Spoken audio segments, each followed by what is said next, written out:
ನಮಸ್ಕಾರ 24x7 ಕರ್ನಾಟಕ.comಗೆ ಸ್ವಾಗತ ಸುಸ್ವಾಗತ ವಿತ್ ಗೌರವ್. ಬೆಳಗಾಂ ಡಿಸ್ಟ್ರಿಕ್ಟ್ ಗೋಕಾಕ್ ತಾಲೂಕಿನ ಬೆಟಗೇರಿ ಗ್ರಾಮ ಪಂಚಾಯತಿ ಸದಸ್ಯರನ್ನ ಭೇಟಿಯಾಗಕ್ಕೆ ಬಂದಿದೆ. ಅವರು ಒಂದು ಮೊದಲನೇ ಬಾರಿ ಎಲೆಕ್ಷನ್ ಅಲ್ಲಿ ಕಾಂಪೀಟ್ ಮಾಡಿ ಗೆದ್ದು ಬಂದಿದ್ದಾರೆ. ಜನಸೇವೆ ಮಾಡೋಣ ಅಂತ ಬಂದಿದ್ದಾರೆ.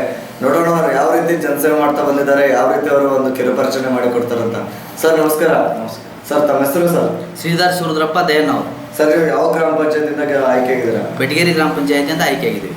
ಇವಾಗ ಯಾವ ಸ್ಥಾನದಲ್ಲಿದ್ದೀರಾ ಸರ್? ಇವಾಗ ಸದಸ್ಯ ಸ್ಥಾನದಲ್ಲಿ. ಸದಸ್ಯರ ಸ್ಥಾನದಲ್ಲಿದ್ದೀರಾ. ಸರ್ ಇವಾಗ ಯಾವ ಪಕ್ಷದ ಫಾಲೋವರ್ಸ್ ಆಗಿದ್ದೀರಾ ಸರ್? ಯಾವುದೇ ಪಕ್ಷ ಅಂತ ಏನಿಲ್ಲ, ಜಾರಕಿಹೊಳಿ ಕುಟುಂಬದವ್ರಿಂದ ನಾವು ಸದಸ್ಯತ್ವ ತಗೊಂಡವ್ರ. ಅವ್ರು ಹೆಂಗೆ ಹೇಳ್ತಾರೆ ಹಂಗೆ ಮಾಡೋರು. ಅವ್ರು ಹೆಂಗೆ ಹೇಳ್ತಾರೆ ಹಂಗೆ. ಇವಾಗ ಬಾಲಚಂದ್ರ ಜಾರಕಿಹೊಳಿ ನಮ್ಮ ಅವ್ರ ನೇತೃತ್ವದಲ್ಲಿ ನಾವು ರಾಜಕೀಯ ಮಾಡ್ತಾ ಇದ್ದೀರಾ. ಸರ್ ಈ ಬಾರಿ ಗೆದ್ದಂತ ನಿಮ್ ಟೋಟಲ್ ಓಟ್ ಏನಿತ್ತು ಸರ್? ಟೋಟಲ್ ಗೆದ್ದಂಥದ್ದು ನೀವು ಪಡೆದಿರುವಂತ ಟೋಟಲ್ ಓಟ್? ನಾವು ಪಡೆದಿರುವಂಥದ್ದು 470. ಎಷ್ಟು ಲೀಡಿಂದ ಗೆದ್ದು? 105 ಲೀಡಿಂದ ಗೆದ್ದು. 150 ಲೀಡಿಂದ ಗೆದ್ದು. 105 ಲೀಡಿಂದ ಗೆದ್ದು ಬಂದ್ರಿ. ಸರ್ ಇವಾಗ 105 ಒಂದು ಲೀಡಿಂದ ಫಸ್ಟ್ ಟೈಮ್ ನಿಂತು ಗೆದ್ದು ಬಂದಿದ್ರ. ಯಾವ ರೀತಿ ಗೆದ್ದಂತ ಸಂದರ್ಭದಲ್ಲಿ ಯಾವ ರೀತಿ ಒಂದು ಸಂತೋಷನ ವ್ಯಕ್ತಪಡಿಸ್ಕೊಂಡ್ರಿ ಸರ್? ಅದಕ್ಕೆ 105 ಲೀಡ್ ಆಗ್ಬೇಕಂದ್ರೆ ಅದಕ್ಕೆ ಸ್ಫೂರ್ತಿ ಏನಂತಂದ್ರೆ ನಮ್ಮ ಲೀಡರ್ ಬಸು ಕೋನಿ ಅವರು, ಹಾಗೂ ನಮ್ಮ ಇನ್ನುಳಿದ ಬಳಗ ಸುಭಾಷ್ ಕರೇನ್ ಅವರು ಎಲ್ಲ ಬಳಗದಿಂದ ನಾವು ಆರಿಸ್ತೀವಿ. ಸರ್ ಇವಾಗ ನಿಮ್ದು ರಾಜಕೀಯಕ್ಕೆ ಬರೋಕ್ಕಿಂತ ಮುಂಚೆ ನಿಮ್ದು ಏನೊಂದು ವೃತ್ತಿ ಮಾಡ್ಕೊಂಡಿದ್ರಿ ಸರ್? ನಮ್ಮದು ಫರ್ಟಿಲೈಸರ್ ಶಾಪ್ ಇತ್ತು. ಆಮೇಲೆ ಸೇತಿಗೆ ಮಾಡ್ತೀವಿ. ಶೇತಿಗೆ ಮಾಡ್ಕೊಂಡಿದ್ರಿ? Fertiliser shop. ಇವಾಗ ಒಂದು ಅಗ್ರಿಕಲ್ಚರ್ ಮಾಡ್ಕೊಂಡಿರೋರು ರಾಜಕೀಯಕ್ಕೆ ಬರೋದಕ್ಕೆ ಏನೊಂದು ಸ್ಫೂರ್ತಿ ಸರ್? ಇವು ಬಸು ಕೋನಿ ಅವರ ಸ್ಫೂರ್ತಿ. ಇವರಿಂದ ನಾವು ರಾಜಕೀಯಕ್ಕೆ ಬಂದಿದ್ದೀರಾ. ಇವಾಗ ಒಂದು ಜನಸೇವೆ ಮಾಡೋಣ ಅಂತ ಬಂದಿದ್ದೀರಾ. ಇವಾಗ ಜನಸೇವೆ ಮಾಡೋಣ ಅಂತ ಬಂದಿದ್ದೀರಾ. ಫಸ್ಟ್ ಟೈಮ್ ನಿಂತು ಗೆದ್ದು ಕೂಡ ಬಂದಿದ್ದೀರಾ 105 ಲೀಡಿಂದ.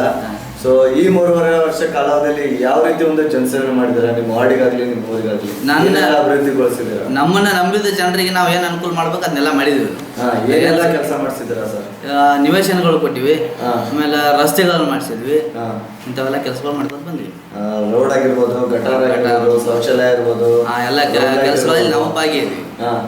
ಎಲ್ಲ ಕೆಲಸನ ಮಾಡಿಸಿದ್ರ ಸರ್? ಅದೇ ನಿವೇಶನ ಕೊಟ್ಟಿದೀವಿ ಅಂತ ಹೇಳಿದ್ರಲ್ಲ, ನಿಮ್ಮ ಕಡೆಯಿಂದ ಬಡ ಜನತೆಗೆ ಎಷ್ಟೊಂದು ಮನೆಗಳನ್ನ ಕೊಡಿಸಿದ್ರ? ನಮ್ಮ ಪಂಚಾಯತಿಯಲ್ಲಿ ಆ ತರ ಇಲ್ಲ. ನಾವು ಎಲ್ಲಾ ಮೆಂಬರ್ಸ್ ಎಲ್ಲರೂ ಕೂಡ ಎಲ್ಲರೂ ಸೇರಿ ಮಾಡ್ತೀವಿ. ಸರ್ ಇವಾಗ ನಿಮ್ಗೆ ಇನ್ನೂ 1.5 ವರ್ಷ ಕಾಲಾವಧಿ ಇದೆ. ಇನ್ನೂ 1.5 ವರ್ಷ ಕಾಲಾವಧಿಯಲ್ಲಿ ಇನ್ನೂ ಯಾವ ರೀತಿ ನಿಮ್ಮ ಊರನ್ನ ಸುಧಾರಣೆ ಮಾಡ್ಬೇಕಂತ ಅನ್ಕೊಂಡಿದ್ದೀರಾ? ಅದು ಸರ್ಕಾರಿ ಯೋಜನೆ ಪ್ರಕಾರ ಸರ್ಕಾರಿ ಯಾವ ಯೋಜನೆ ಕೊಡ್ತೈತಿಲ್ಲ. ಈಗ ನಮ್ಮೂರಾಗ ಹೆಚ್ಚು ಕಮ್ಮಿ ಎಲ್ಲ ಕೆಲಸಗಳಾಗ್ಯಾವ. ಇನ್ನು ಮುಂದಿಂದ ಏನು ನೋಡ್ಬೇಕು, ಇನ್ನೂ ಏನೆಲ್ಲ ಮಾಡಿಸ್ಬೇಕಂತ ಅನ್ಕೊಂಡಿದ್ರ? ತೋಟದ ರಸ್ತೆಗಳನ್ನ ಮಾಡಿಸ್ಬೇಕಂತ ಅಂದ್ರೆ ಹೊಲಗಳಿಗೆ ಹೋಗುವಂತ ಕಚ್ಚಾ ರೋಡನ್ನ ಇದು ಒಂದು ಡಾಂಬರೀಕರಣ ಮಾಡ್ಬೇಕಂತ ಅನ್ಕೊಂಡಿದ್ರ. ಸರ್ ಇವಾಗ ಎಷ್ಟು ವರ್ಷದ ಒಂದು ರಾಜಕೀಯ ಒಡನಾಟ ಇದೆ ಸರ್ ತಮ್ಗೆ? ಇದೇ ಫಸ್ಟ್ ಟೈಮ್ ನೀವು ಇಲೆಕ್ಷನ್ಗೆ ಬಂದಿರುವಂತದ್ದು. ಇದೇ ಫಸ್ಟ್ ಟೈಮ್ ನಿಮ್ಗೆ ಅನುಭವ. ಸರ್ ಇವಾಗ ನೀವು ರಾಜಕೀಯಕ್ಕೆ ಬರೋದಕ್ಕೆ ನಿಮ್ಮ ಕುಟುಂಬದಿಂದ ನೀವೇ ಮೊದಲು ಯಾರು ಅಥವಾ ಹಿಂದ್ಗಡೆ ಹಿರಿಕರು ಯಾರಾದ್ರು? ನಾನೇ ಮೊದಲು. ನೀವೇ ಫಸ್ಟ್. ಸರ್ ನೀವು ರಾಜಕೀಯಕ್ಕೆ ಬರೋದಕ್ಕೆ ನಿಮ್ಗೆ ಗುರುಗಳು ಸ್ಫೂರ್ತಿ ಅಂತ ಯಾರಾದ್ರು ಇದ್ದಾರೆ ಸರ್? ಬೆನ್ನೆಲುಬಾಗಿರುವಂತವ್ರು ಬಸು ಕೋನಿ ಅವರು ನಮ್ಮ ಗ್ರಾಮ ಪಂಚಾಯತಿ ಮೊದಲು ಅಧ್ಯಕ್ಷರಿದ್ರು, ಈಗ ಸದಸ್ಯರದಾರು. ಅವರು ನಮ್ಮ ಭಾಗದ ಶಾಸಕರು. ಅವರೇ ನಿಮ್ಗೆ ಒಂದು ಗುರುಗಳು, ಅವರ ಸ್ಫೂರ್ತಿ. ಅವರಿಗೆ ನಮ್ಮ ಮೂಲಕ ಅಂದ್ರೆ 24x7 ಕರ್ನಾಟಕ.com ಮೂಲಕ ಏನೊಂದು ಸೀಮಾತನ್ನ ಹೇಳಕ್ ಇಷ್ಟಪಡ್ತೀನಿ? ಅವರು ನನ್ನನ್ನು ನಂಬಿ ನಾನು ಮಾಡಿದ್ದಕ್ಕೆ ನಾ ಏನು ಮಾಡ್ಬೇಕಾಗಿತ್ತು ಅವರು ಅದನ್ನ ಮಾಡಿದನು. ನನಗೆ ಅದ ಸ್ಫೂರ್ತಿ. ಅದೇ ಅವ್ರನ್ನೊಂದು ಕೃತಜ್ಞತೆ ಹೇಳಕ್ ಇಷ್ಟಪಡ್ತೀರ. ಸರ್ ಇವಾಗ ನೀವು ಮಾಡೋದಲ್ಲದೆ ನಿಮ್ಮ ಹಿರಿಯ ಅಧಿಕಾರಿಗಳಿಂದ ಏನೋ ಒಂದು ವರ್ಕ್ನ ಮಾಡಿಸ್ಬೇಕಂತ ಕನಸಿಟ್ಕೊಂಡಿರ್ತಾರ. ಆ ರೀತಿ ಅವ್ರ ಕಡೆಯಿಂದ ಮಾಡಿಸುವಂತ ವರ್ಕ್ ಏನಾದ್ರು ಇದೆಯಾ ಸರ್? ಏನ್ ಮಾಡಿಸ್ಬೇಕಂತ ಅನ್ಕೊಂಡಿದ್ರ? ನಾವ್ ಏನ್ ಮಾಡಿಸ್ಬೇಕತ್ತೀವೋ ಅದನ್ನ ನಾವು ಕೆಲಸ ತಗೋತೀವಿ. ನಮ್ಮ ಶಾಸಕರಿಂದ ಹಿಡಿದು ಅದನ್ನ ಕೆಲಸ ತಗೋತೀವಿ. ಅವ್ರ ಕಡೆಯಿಂದ ತಗೊಂಡು ಮಾಡಿಸ್ತಾ ಬರ್ತಾ ಇದ್ದಾರೆ. ಸರ್ ಇವಾಗ ನೀವು ಈ ಸ್ಥಾನಕ್ಕೆ ಬರ್ಬೇಕಂದ್ರೆ ಫಸ್ಟ್ ಟೈಮ್ ನಿಂತು ಗೆದ್ದು ಬಂದಿರ. ಅದು ನಿಮ್ಮ ಜನತೆ 105 ಲೀಡಿಂದ ಗೆಲ್ಸಿ ನಿಮ್ಗೆ ತಗೊಂಡ್ಬಂದಿದ್ದಾರೆ.